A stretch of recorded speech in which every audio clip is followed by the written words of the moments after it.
If you knew that you only had 6 months left to live, what would you do differently?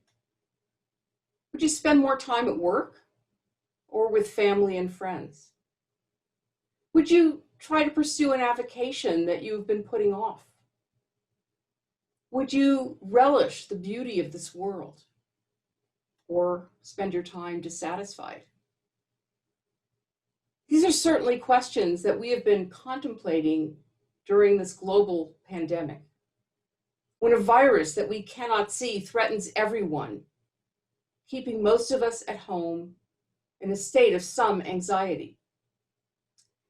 And this is, of course, the big question posed by Yom Kippur, a day when we're meant to face our mortality. We rehearse our death by refraining from eating, bathing, and sex. We dress in white to remind us of the shrouds in which we will be buried one day. And thus we acknowledge that our lives are finite. Our Torah reading for Yom Kippur underlines this point. Tomorrow, we will read from Deuteronomy. God has placed before you life and death. Choose life. Now, on the surface, it seems like such an obvious choice. Of course, we would rather choose to live rather than to die. But I think the choice is deeper than that.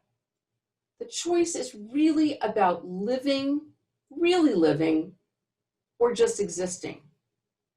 About taking advantage of our blessings or ignoring them. About living life to the fullest or allowing our souls to die. But living life to its fullest is sometimes very difficult. Life can be a true heartbreak. It can knock you off your feet. So often we're confronted with physical, emotional, or mental challenges. How about a global pandemic and a faltering economy? How can we respond in a life-affirming way in these circumstances? One of the central prayers for the high holidays, the Unetaneh Tokef, the who shall live and who shall die prayer, offers some answers. This might be surprising because the prayer can be quite disturbing. So disturbing, in fact, that some congregations omit it from the service, and some congregants can't listen to it. This is a letter written to the late Rabbi Harold Schulweis.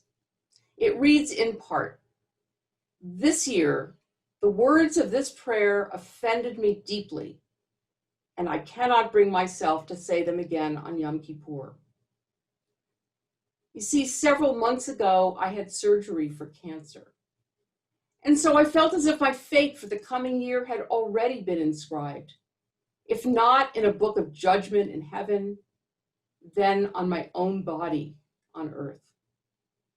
But when it came to the climax, it seemed to me that my own prayer book was testifying against me. It seemed to be saying that my illness was in some way a result of my sins, and that the ultimate punishment for my failure to correct my sins would be my death. If mortality is the theme of the day, then this prayer dangles death before us in pretty terrifying ways. The Unetaneh Tokef, roughly translated as "let us proclaim the power of this day," begins with an awesome image of God. Sitting on a throne on high, God serves as judge, prosecutor, defense attorney, witness, and jury, deciding whether to include us in the book of life or the book of death.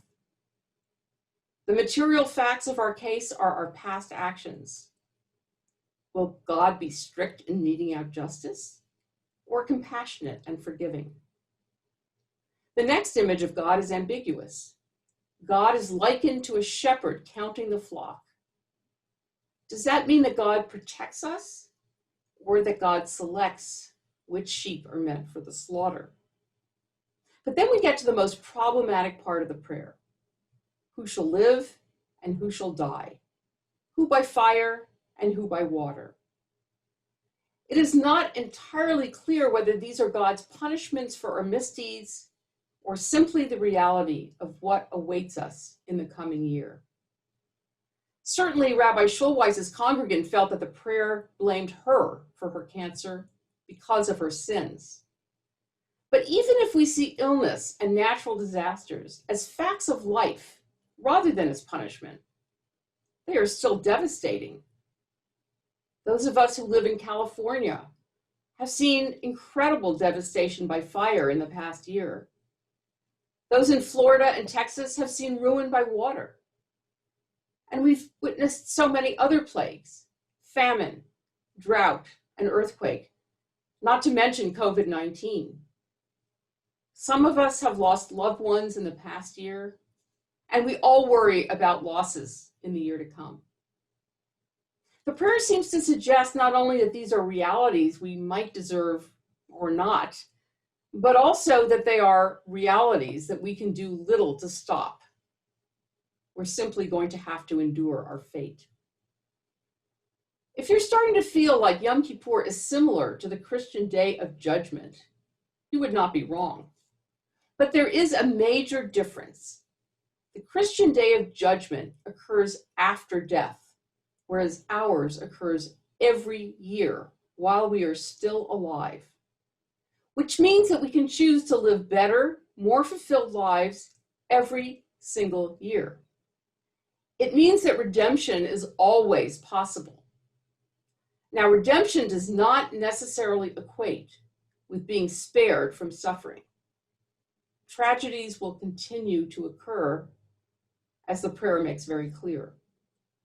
But we always have the option of choosing life, which to me is about choosing our response to adversity. The challenges we encounter can make us bitter and selfish, or they can help us to open our hearts wide. And that is exactly where the Unetaneh Tokef takes us.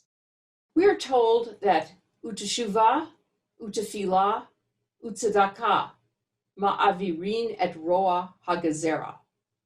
Teshuvah, or repentance, tefillah, or prayer, and tzedakah, or righteousness, reverse the harshness of the decree. It's all about turning.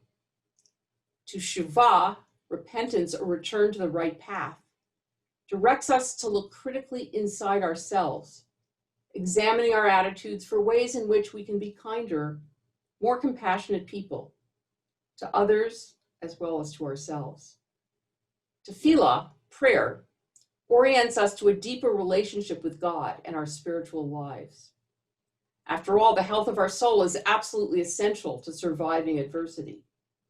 And tzedakah, righteousness, draws us into a more generous, caring relationship with our world.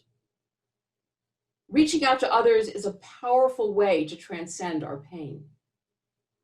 Performing acts of loving kindness and justice redeems us as well as those who are suffering in our community and beyond. But there's more. The prayer goes on to tell us that our origin is dust, and so is our end. We wear out our lives to get our bread, like broken earthen vessels, like withered grass. Not terribly uplifting to hear about our fragility, the impermanence of our lives, as if we didn't know that already. But the choice of metaphor is key here. Rabbi Gordon Tucker explains what the image of the broken vessel represents for our tradition, and this completely changes how we understand it. Bear with me for a moment. Generally, you can purify a vessel, a bowl, a dish, a cup, by heating it up or by immersing it in water. That's how you make your dishes kosher. I'm sure some of you have done this or have seen your parents or your grandparents do this. But that is not the case for earthenware vessels. Earthen vessels can only be purified by breaking them. The broken pieces are then considered pure or kosher.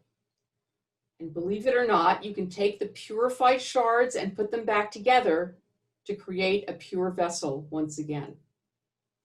Think of what that means for our own lives.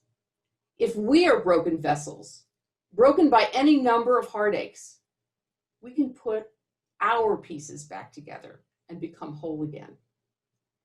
As Rabbi Gordon Tucker says, when our hearts break, that is the key to renewed purity. Indeed, the Hasidic rabbi Rav Shneur Zalman of Leda assures us that a broken heart opens up our mind, making anything possible. Change, healing, new beginnings. So let us be sure to make the right turn when we are confronted with life's cruelties. Let us turn inwards and outwards, and let us cherish those broken shards that contain the possibility of redemption and renewal. As Leonard Cohen, another great Jewish sage, tells us, there is a crack in everything. That is how the light gets in.